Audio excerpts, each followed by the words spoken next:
It's almost springtime and the weather may have you feeling light, ready for a diet or maybe a cleanse. They claim to get rid of toxins in the body, but are they safe and effective?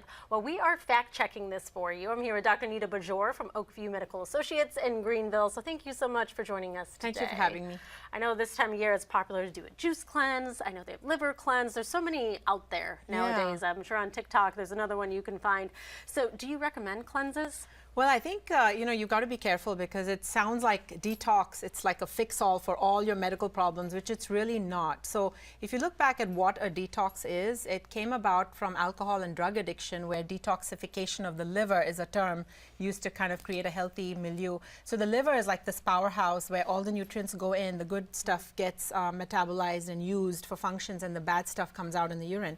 So some of the issues with a lot of these commercial detox cleanses is they're just not whole. So you got to be careful with, what they contain as well. And that kind of leads me to my next question. What are some of the risks and concerns if you do a cleanse? Well, I think some of them have a very high amount of sugar, just to make it more palatable. So that can cause sugar spikes, highs and lows, which actually I've seen this happen to some of my patients, where it can worsen pre-diabetes and put them into diabetes. It can also give a false sense that you're getting all nutrients, but they have several of them out there that cause nutritional deficiencies because they're not packed with protein. They're not packed with all the essential amino acids. They missing the fiber, right? Missing the fiber, that's a big one. Yeah. I'd rather we take our fruits and vegetables and blend them. Also, they can cause strain on the kidney and liver. So if you're not careful, check with your doctor. Why is that? Because, they don't have the same, so our body's natural mechanisms kick in when we eat natural foods.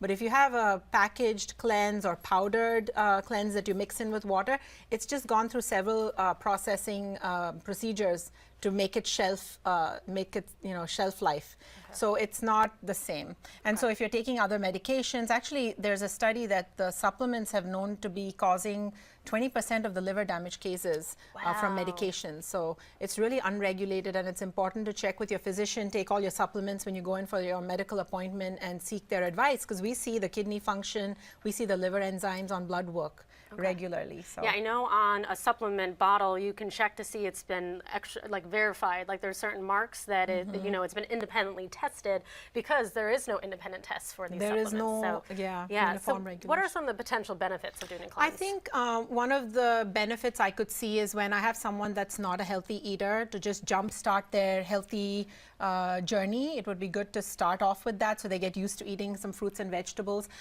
It could also help with a short-term nutritional boost. It could help avoid processed foods if done correctly, or if you get a good quality cleanse. And also it increases hydration, right? Because ultimately you're getting a cleanse that adds water to your diet too. So. Can people lose weight from doing a cleanse? You can lose short-term weight, but that is because you're losing lean body mass. You're not really losing the excess body fat. So you got to be careful. Are there any people who should not do a cleanse? Absolutely. People that are pregnant, women that are pregnant, breastfeeding, patients with diabetes, uncontrolled medical issues, cancer, because it can delay the diagnosis, it can delay treatments. A lot of people that just take cleanses and don't seek oncology care can just, delay their own care. So it's important to get that checked out. Is there a safe way to do a cleanse? I think the best way is to actually get whole foods in your diet. So whole fruits, whole vegetables, if you want to blend those in a blender, and that way you are getting the fiber, so you're getting all smoothie. Like a smoothie, make it at home, and eat lots of whole foods in your diet, exercise regularly, get the 7 to 8 hours of sleep that is recommended, avoid alcohol and toxins and vaping and smoking and all those things that worsen our health. So I think just being mindful of what's really basic and foundational, and then using a cleanse if you want to on top of your healthy routine might not be a bad thing, but you've got to, know. You got to be careful out there. Be careful. So, all right. Well, thank you so much, Dr. Bajor, for coming in and talking about cleanses. You're welcome.